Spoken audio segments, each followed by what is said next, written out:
Сәлеметсіздер ме құрметті көрермендер, бүгін біз кабачоктан өте жеңіл әрі дәмді тағам жасайтын боламыз. Бізге тек қана кабачок, картоп, сәбіз, жуа қажет қана болады. Осылай кабачокты ұзыннан турап аламыз.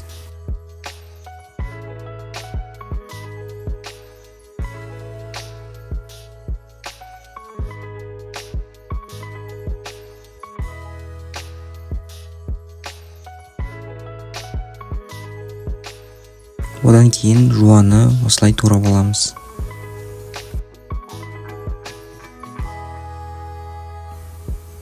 Одан кейін сәбізімізді осылай үккіштен өткізіп аламыз.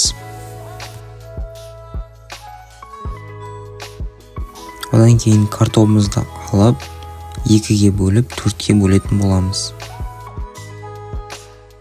Және достар, менің арнама тіркеліп, қазақша контентті қолдауды сұраймын.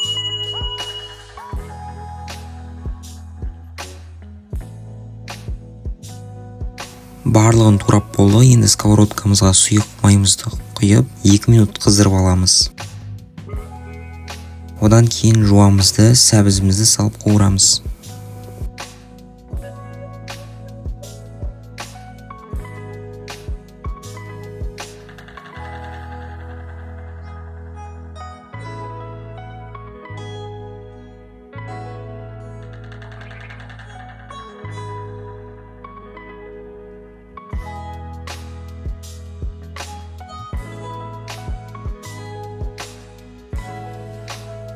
Үш-төрт минут сәбізіміз бен жуамызды қуырып алғаннан кейін бетіне кабачокты салып қуырамыз.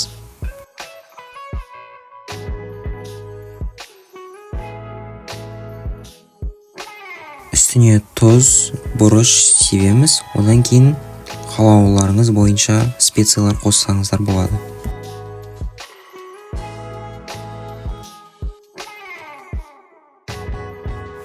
Енді астын бұқтырып 3-4 минутқа қойып қоямыз. Біздің кабачогымыз дайын болады дегенше картопымызды дайындаймыз. 3-4 чеснокты осылай сығып қосамыз.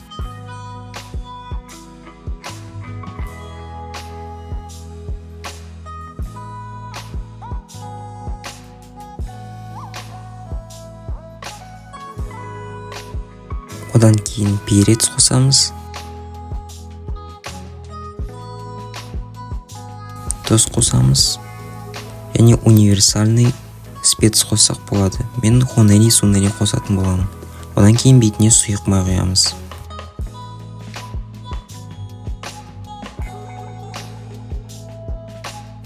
Достар, біздің кабачогымыз да дайын болып қалды.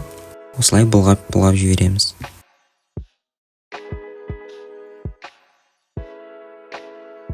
Енді картопымызды осылай арнайы табақшаға салып, духовкаға 270 градуста жарты сағат дайындайтын боламыз.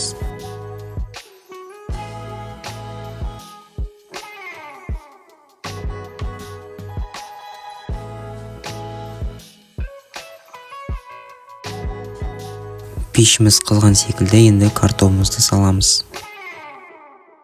Кабачогымыз дайын болды. Арнайы табақшаға салып, блендермен шайқайтын боламыз.